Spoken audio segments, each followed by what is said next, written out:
बिस्मिल्लाहिर्रहमानिर्रहीम। स्टूडेंट्स, क्या हाल है? सब ठीक ठाक हैं?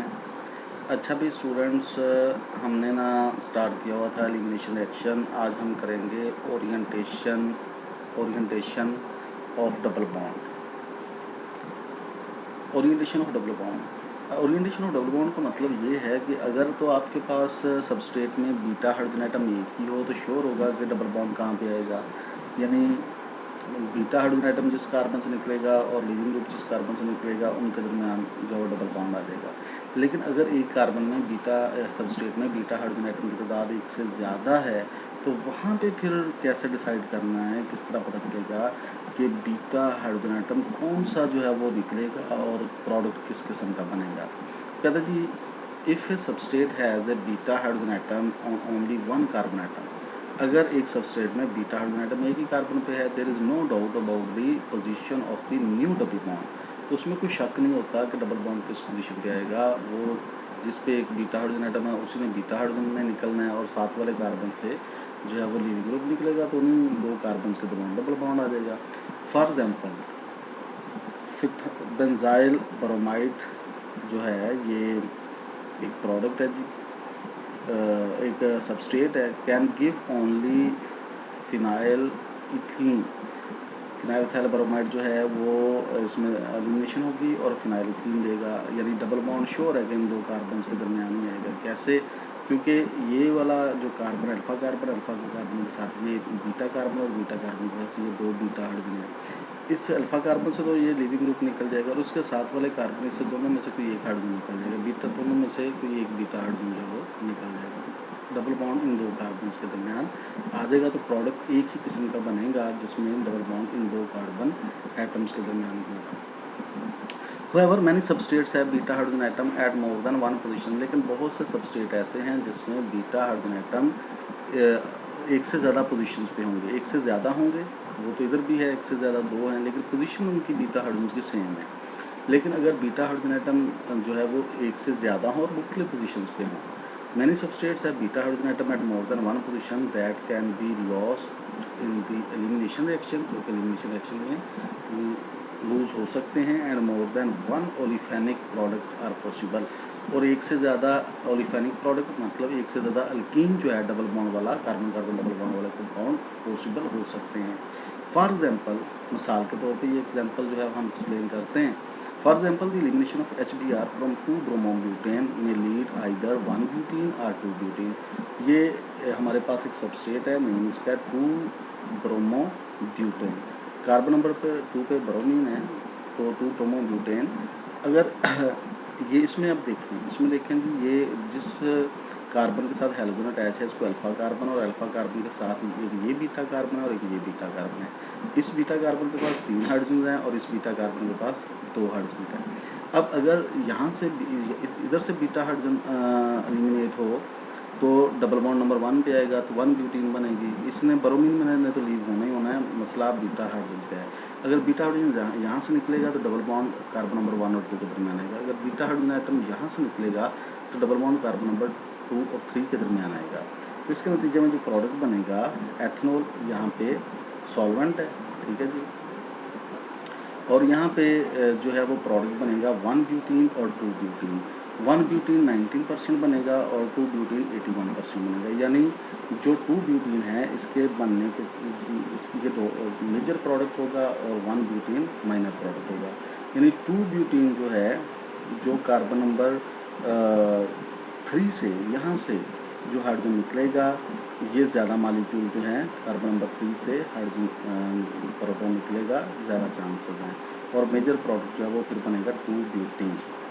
कार्बन नंबर 1 से भी यहाँ से भी बीटा हाइड्रोजन निकलेगा, लेकिन वो बहुत कम मालिक्यूल्स में निकलेगा और उसकी कंसंट्रेशन प्रोडक्ट में सिर्फ 19% होगी। अब सवाल ये है जी कि कौन सा मेजर प्रोडक्ट होगा और क्यों होगा, और कार्बन नंबर 1 से बीटा हाइड्रोजन एटम ज़्यादा मकदार में क्यों निकला, इसका रूल क्या है, इसके बारे में इंफॉर्मेशन हमें क्या मिलती है। विच ओलिफेनिक प्रोडक्ट डोमिनेट्स, कौन सा ओलिफेनिक प्रोडक्ट डोमिनेट होगा, 2 ब्यूटीन या 1 ब्यूटीन। ये जो प्रैक्टिकली चीज़ें जब हमें हासिल होती हैं तो यहाँ से पता चलता है, लेकिन वजह क्या है। Which olefinic product dominates depend on the various factors, उसके ये बहुत से फैक्टर्स हैं in an E1 reaction, unimolecular elimination reaction में the leaving group is gone before the choice is made as to which direction is taken by the new double bond. वो कहता है जी in E1 reaction the leaving group जो है वो पहले ही रवाना हो जाता है, तो इस केस में choice is made to which direction is taken the new double bond. तो कौन सी डायरेक्शन जो वो डबल बॉन्ड लेगा उससे पहले ही लिविंग ग्रुप जो है वो लीव हो जाता है। The orientation of the double bond in this case is determined entirely by the relative stability of the possible alkene। तो इस केस में वो कहते हैं जी ओरिएंटेशन जो है कि डबल बॉन्ड किस पोजीशन पे जाएगा, किस पोजीशन से बीटा हाइड्रोजन निकलेगा, तो वो डिपेंड करता है कि जो प्रोडक्ट बनेगा, जो अल्कीन बनेगी उसकी स्टेबिलिटी पे। जो अल्कीन ज़्यादा स्टेबल होगा वो ज़्यादा मकदार में बनेगा, जिधर से बीटा हाइड्रोजन निकलेगा लेकिन वो प्रोडक्ट कम स्टेबल होगा वो कम मकदार में बनेगा। In general, the alkene with greater number of alkyl groups attached to the doubly bonded carbon atom is more stable। In general जो रूल है वो ये है जी कि जिस अल्कीन में डबली बॉन्डेड कार्बन के साथ ज़्यादा अल्काइल ग्रुप्स अटैच होंगे वो ज़्यादा स्टेबल होगा ज़्यादा स्टेबल होगा, और मेजर प्रोडक्ट भी वही होगा। जिस अल्कीन्स में डबली बॉन्डेड कार्बन के साथ कम अल्काइल ग्रुप्स अटैच होंगे वो ज़्यादा स्टेबल नहीं होगा, वो लीस्ट प्रोडक्ट होगा। जैसे इसमें हम देखते हैं, यहाँ पे देखें जी कि डबली बॉन्डेड कार्बन आइटम, ये दो डबली बॉन्डेड कार्बन आइटम है जिनके दरमियान डबल बॉन्ड है। इस कार्बन के साथ एक मिथाइल है, इस कार्बन के साथ एक मिथाइल है, यानी दोनों कार्बन के साथ टोटल दो मिथाइल अटैच है, यानी अल्काइल ग्रुप इसमें दो हैं डबली बॉन्डेड कार्बन के साथ। यहाँ पे डबली बॉन्डेड कार्बन के साथ राइट डबली बॉन्डेड कार्बन के साथ कोई अल्काइल ग्रुप नहीं है, दोनों हाइड्रोजन है, लेकिन लेफ्ट डबली बॉन्डेड कार्बन के पास एक इथाइल ग्रुप यानी एक अल्काइल ग्रुप है। तो डबली बॉन्डेड कार्बन आइटम इसके साथ अल्काइल ग्रुप ज़्यादा हैं तो ये ज़्यादा स्टेबल है और ये ज़्यादा मकदार में बना है। तो इसके में डबली बॉन्डेड कार्बन के साथ अल्काइल ग्रुप कम है तो ये लेस स्टेबल है। In general, the alkene with greater number of alkyl groups attached to the double bonded carbon atom is more stable.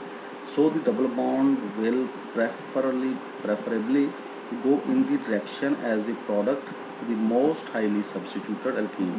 तो डबल बॉन्ड फिर वो कहते हैं जी उस दो कार्बन के दरमियान उस डायरेक्शन में जाएगा जिस अल्कीन में सब्स्टिट्यूशन ज़्यादा होगी, डबल बॉन्ड पर सब्स्टिट्यूशन ज़्यादा होगी, जैसे 2 ब्यूटीन है as compared to 1 butene. Thus, alkene, this is known as Setizov rule and the product is called Setizov product। इसको Setizov rule कहते हैं और इस प्रोडक्ट को Setizov product जो है वो कहते हैं। किस प्रोडक्ट को? जिसमें डबली बॉन्डेड कार्बन के साथ ज़्यादा अल्काइल ग्रुप्स हों, जिसमें डबली बॉन्डेड कार्बन ज़्यादा सब्स्टिट्यूटेड हो। तो ऐसे रूल को Setizov रूल और इस प्रोडक्ट को 2 ब्यूटीन को हम कहेंगे that is major product, that is Setizov product। Thus, in the elimination of HBr from 2-bromobutane, 2-butene is the major product। ये 2-bromobutane में से जो 2-butene है ये मेजर प्रोडक्ट है। In general, in an E1 reaction, the most highly substituted alkene is formed through the most stable carbocation। In an E1 reaction, unimolecular elimination reaction, most highly substituted alkene जो है वो बनती है most stable substituted carbocation से जो intermediate बनता है first step में E1 में। अच्छा स्टूडेंट्स, काफ़ी ये लेंथी लेक्चर हो गया यहाँ तक और इसी को हम दो हिस्सों में डिवाइड कर लेते हैं। दूसरा नेक्स्ट पैराग्राफ जिसमें E2 को एक्सप्लेन किया जाएगा सेटिज़फ रूल के लिहाज से, वहाँ पे होफमैन रूल आएगा, तो उसको हम नेक्स्ट लेक्चर में इस पैराग्राफ और एक और इसमें फिर स्लाइड है उसको नेक्स्ट देख लेंगे। अच्छा स्टूडेंट्स, यहाँ तक कि अल्लाह हाफिज़, take care, that is the end of today's lecture. अल्लाह हाफिज़।